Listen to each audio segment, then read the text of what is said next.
Everyone. Haven't done a video in a while, so bear with me. I'm a little rusty.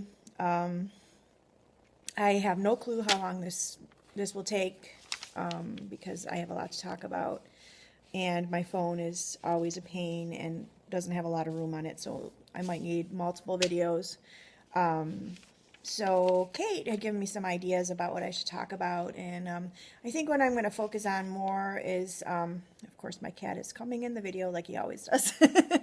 I'm going to focus more on three authors, three artists, three TV shows, three movies, if I can get through those, because I'll probably end up rambling about them and finding something that I want to talk about more than another. So.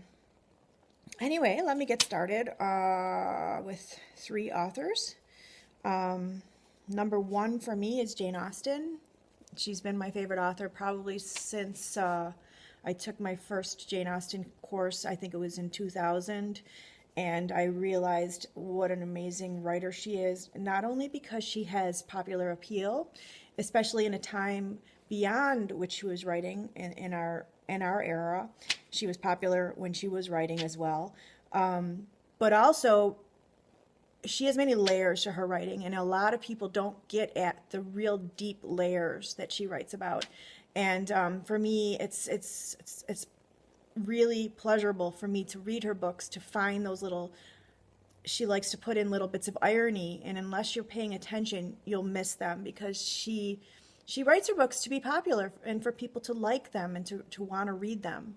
But at the same time, she wants to make a commentary on society. She wants to get her points across, all within this landscape of, having a good time while reading.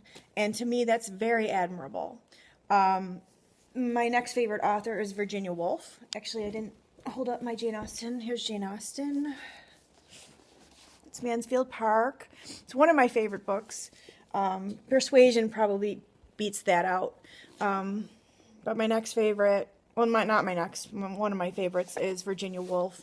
And what I love about Virginia Woolf is she totally broke the barriers of writing with her, the whole idea of stream of consciousness writing. So in other words, she gets inside a character's head and really gets you to understand what that character is thinking and feeling at the time, instead of being filtered through a narrator. And to me, that's just amazing that she could do that. And she's also a very feminist writer, and me being a feminist, it's really appealing to me to see a woman who is breaking those barriers and doing it in the right way, not the wrong way. I think it can be done in a forceful way, which is the wrong way to do it. I think any feminist that tries to force her beliefs on society is just really, it's just twisting it around and making it a negative thing. Next favorite author, in fact, probably my second favorite, or tied with Jane Austen, is E.M. Forster. I think I like E.M. Forster because his writing is very simple. It's easy to read, but it's philosophical. So every sentence is deliberately prepared in order to reach this kind of truth through his writing. So not only are you reading a novel, you're also reading almost a philosophical treatise at the same time.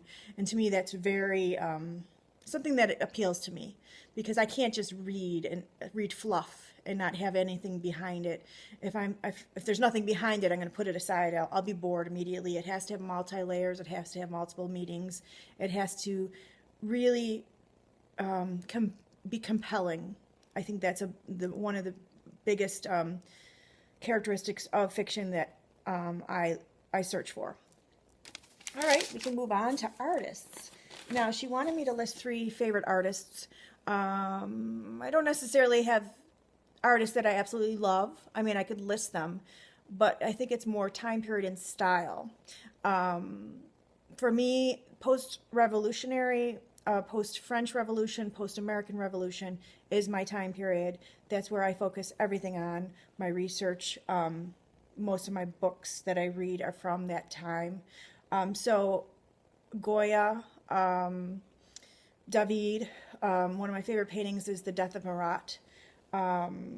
and then getting a little later to, you know, early 19th century, I'd go with J.W. Turner.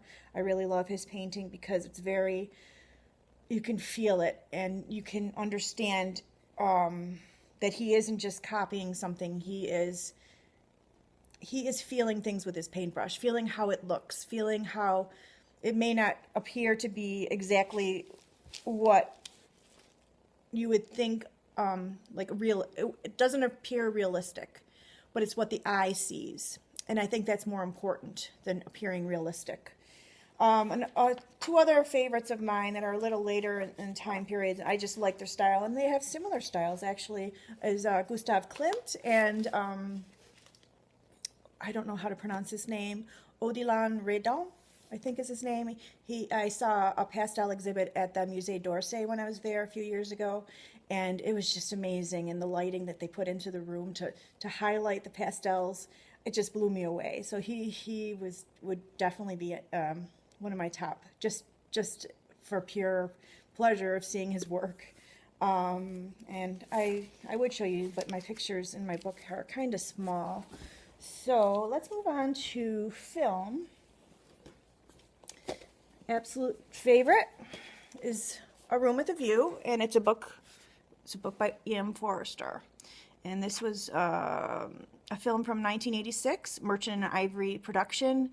Helena Bonham Carter and Julian Sands were starring in this movie. It was the first movie that I saw that actually brought me to where I am today. It brought me to, for my love of culture, love of travel, love of philosophy, love of just truth in general, because it's a romance, and that's what pulled me in. I do love romances, but I don't like fluff romances. I don't like, you know, just romance for the sake of romance. It has to have a message, or it has to be dark and brooding or something like that. This is definitely not a dark and brooding movie or book, but it does give a message. It gives truth. It gives a universal truth about life. So that's what appealed to me. Speaking of dark and brooding, I love the piano for that. It's a romance. It's a love story. It's very, very dark. It's feminist.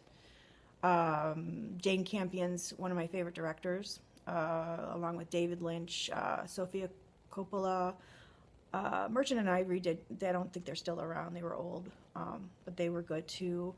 But here's another. And this one is a Jane Austen novel, Sense and Sensibility. I do like, this is Sense and Sensibility on this side, Persuasion on this side. I like Persuasion, but it's not as good as Sense and Sensibility. I think it's from 2008. And it's just visually stunning. And of course, it's based on one of my favorite books of all time, so of course I'm going to love it. It's just really a beautiful production. I think all the important facets of the book were put in there. The acting is incredible. And the reason why I like the book and film is because it shows this two opposing sides of sense, reason and sense, and sensibility and emotion, and tries to, one side does not win. They both come together, and by the time you're done, you realize that you can't have one without the other. They're both important. I think if you read the book wrong, you might see that sense comes out forward, but that's not the way to read it. It's totally not the way to read it. And I've written, as part of my master's thesis, that I wrote about how that's not how Austen wanted us to see it at all. So I guess the video is long enough, and I guess I've said all that I wanted to say. At 9 minutes, I think I'm good. But it was fun. It was fun doing another video. It's been a while. So take care.